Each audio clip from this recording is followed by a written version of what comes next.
పిల్లలు, ఒకసారి ఏమైందంటే కృష్ణదేవరాయల వారికి క్షౌరం చేయాల్సిన రోజది. క్షౌరం అంటే తెలుసు కదా, జుట్టు కత్తిరించడం, గడ్డం గీయించడం. క్షౌరం చేసే వ్యక్తిని క్షురకుడు లేదా మంగలి అంటారు. అతను ఎప్పట్లాగే సరిగ్గా సమయానికొచ్చాడు. అయితే రాయలవారు అంతకు ముందు రోజు అడవిలో వేటకు వెళ్లి రావడం వల్ల బాగా అలిసిపోయి నిద్రపోతున్నారు. మహామంత్రి తిమ్మరుసు మంగలిని కాసేపాగి రమ్మన్నాడు.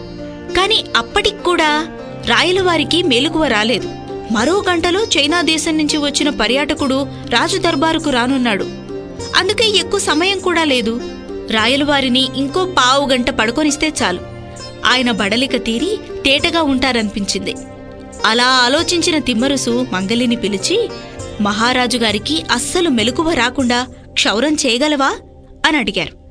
చేయగలండి, నేను చేత్తే తాగినట్లు కూడా తెలియదండి, అంత జాగ్రత్తగా చేసి నేర్పు సంపాదించానండి నేను అన్నాడు మంగలి.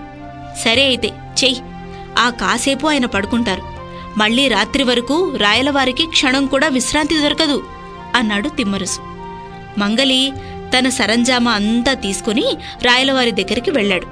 చక్కగా పొందిగ్గా జుట్టు కత్తిరించాడు, గడ్డం గీశాడు, మీసాలను కూడా సరిచేశాడు. ఇంత చేసినా రాయలవారికి చీమ చిటుక్కుమన్నట్లు కూడా అనిపించలేదు. అంత సున్నితంగా కళాత్మకంగా పనిచేసిన క్షురకుడు పనంతా అయిపోయిన తర్వాత వినయంగా పక్కకు నిలబడ్డాడు. ఇక స్నానానికి సమయం సరిపోదని తిమ్మరుసు రాయలవారిని మెల్లగా నిద్రలేపాడు. ఉలిక్కిపడి లేచిన రాయలవారు గడ్డం నిమిరి చూసుకొని, అరే, ఈ పనెప్పుడు చేసేశారు అన్నాడు విస్మయంగా. ఇప్పుడే చేశాను మహారాజా అన్నాడు క్షురకుడు. ఏంటి, నేను నిద్రలో ఉండగానే ఇదంతా చేసేశావా అన్నాడు రాయలవారు తల నిమురుకుంటూ. ఎక్కడ రాజు కోప్పడతాడోనని భయపడి, క్షమించండయ్యా, మంత్రిగారు చేయమంటేనే నేను చేశాను అన్నాడు మంగలి. నమ్మశక్యంగా లేదే. ఇంకా రాయలు ఆశ్చర్యం నుంచి తేరుకోలేదు. నలకంత కత్తిగాటు కూడా పడకుండా చేయడం, పడుకున్నా ఎడ్లమండిలో వెళుతున్నా చేయడం నేను చిన్నప్పటి నుంచే నేర్చుకున్నానండి అన్నాడు మంగలి. గొప్ప కళే, అందరికీ సాధ్యం కాదిది అన్నాడు రాయలు. మంగలి సంతోషంగా దండాలయ్యా అని అన్నాడు. నీ కళకు మెచ్చుకుంటున్నాను, నీకేం కావాలో కోరుకో అన్నాడు రాయలవారు. మంగలి ఒక్క క్షణం ఆశ్చర్యపోయాడు. మరుక్షణం ఎప్పటినుంచో తన మనసులో ఉన్న మాటను బయటపెట్టాలని అనిపించింది అతనికి. ముందు కాస్త భయం వేసినా రాజుగారే స్వయంగా వరం ఇచ్చేశాక ఈ అవకాశం మళ్లీ మళ్లీ రాదనిపించింది. తన కోరిక తీరకుండా చనిపోయే కంటే తీరే అవకాశాన్ని వదులుకోవద్దనిపించింది ఆ మంగలికి. అందుకే కొంచెం తడబడుతూనే, మహారాజా మరి అని చెప్పడానికి తటపటాయిస్తున్నాడు మంగలి. నాంచకుండా త్వరగా చెప్పు, దర్బారుకు వెళ్ళాలేని అవతల అన్నాడు రాయలవారు. మహారాజా, నాకు ఊహ తెలిసినప్పటి నుంచి ఓ కలుందండి.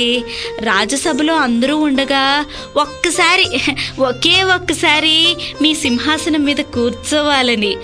దయచేసి మరి ఒక్కసారి కూర్చొనిస్తారా అంటూ తన కోరికని బయటపెట్టాడు మంగలి. క్షురకుడి కోరిక విని రాయలు ఆశ్చర్యపోయాడు. ఏవో ధనధాన్యాలో మహా అయితే తన కొడుక్కి కొలువో అడుగుతాడనుకున్నాడు. ఇదేం వింత కోరిక, క్షత్రియులు కానివాళ్లు సింహాసనం మీద కూర్చోరే అని అనుకున్నాడు రాయలవారు. తిమ్మరుసుకైతే చాలా కోపం వచ్చింది. ఈ దుర్మార్గుడు ఇంత విపరీతమైన కోరిక కోరతాడా అనుకున్నాడు. రాయలవారైనా ఏదో తోచిన కానుక ఇచ్చి ఊరుకోక ఏం కావాలి అని అడగడమేంటని చిరాకేసింది తిమ్మరుసుకి. కాని ఈ సందర్భంలో కల్పించుకోకూడదని ఊరుకున్నాడు. రాయలు తేరుకొని, సరే నువ్వెళ్ళు అని ఆ మంగలిని పంపించేసి తాను స్నానానికి వెళ్లాడు. తిమ్మరుసు జరిగిందంతా తెనాలి రామకృష్ణతో చెప్పాడు. ఒక్కసారి సింహాసనం మీద కూర్చుంటే అతనికి ఒరిగేదేంటి, ఇందులో ఏదో మతల ఉంది, పైగా అందరి సమక్షంలో కూర్చోవాలి అని అడిగాడు. కొంపదీసి మహారాజు అయిపోవాలని ఆశ పుట్టిందేమో అన్నాడు రామకృష్ణ. అంతా వింటున్న రాయలవారు, ఈ గండం నుంచి నువ్వే గట్టెక్కించాలయ్యా రామకృష్ణ అని అన్నాడు. మీరేమో పరమశివుడిలా వరాలిచ్చేస్తూ ఉండండి, నేనేమో భస్మాసురుడి లాంటి వాళ్ల బారి నుంచి మిమ్మల్ని తప్పిస్తూ ఉంటాను అని అన్నాడు రామకృష్ణ. నవ్వుతూనే చురకలేస్తావేంటయ్యా అన్నాడు రాయలవారు. మన్నించండి ప్రభు, ఇంకెప్పుడు ఏం కావాలి అని ఎవ్వర్నీ అడక్కండి, ఇవ్వాలనిపించింది ఇచ్చి ఊరుకోండి చాలు అన్నాడు రామకృష్ణ. చిత్తం రామకృష్ణ గారు అన్నారు రాయలవారు. మిమ్మల్ని నొప్పించాలని కాదు ప్రభూ, మీరెక్కడ ఆపదలో పడతారోనని, అంతే అన్నాడు రామకృష్ణ. నీ మనసు నాకు తెలీదా రామకృష్ణ అన్నాడు రాయలవారు. మంగలి సింహాసనం మీద కూర్చునే రోజు రానే వచ్చింది. అతనెప్పట్లా పాతబట్టల్లో కాకుండా చక్కటి పట్టు వస్త్రాలు ధరించి వచ్చాడు. చెప్తే తప్ప మంగలి పనిచేసే వ్యక్తిలా లేడు. ఖరీదైన దుస్తులు, అందాన్ని పెంచే జుట్టు కత్తిరింపు, ముఖంలో ఆత్మవిశ్వాసం, పెదాల మీద సన్నటి నవ్వు అన్నీ కలిసి రాజసం ఉట్టిపడుతోంది. నిండైన సభలో ఉన్నవాళ్లంతా క్షురకుణ్ణి చూసి ఆశ్చర్యపోయారు. క్షురకుడు ఇలాంటి వరం అడగడమేమిటి? అడిగినా రాయలవారు దానికి సరేననడమేంటి? ఈ విపరీతమేమిటి అని అందరూ విస్మయంగా చూడసాగారు. ఇక మీదట నా పదవి పోయినట్లేనా అని ఖంగుతున్నాడు రాయలవారు.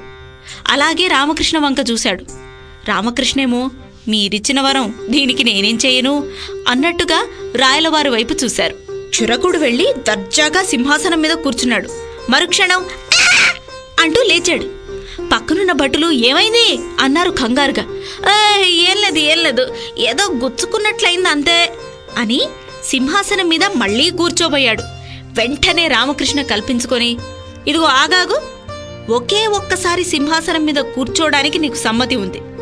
ఆ రోజు నువ్వు అడిగింది అదే కదా, రాజుగారు ఒప్పుకుంది కూడా అంతవరకే కదా, మర్చిపోయావా అని అన్నాడు.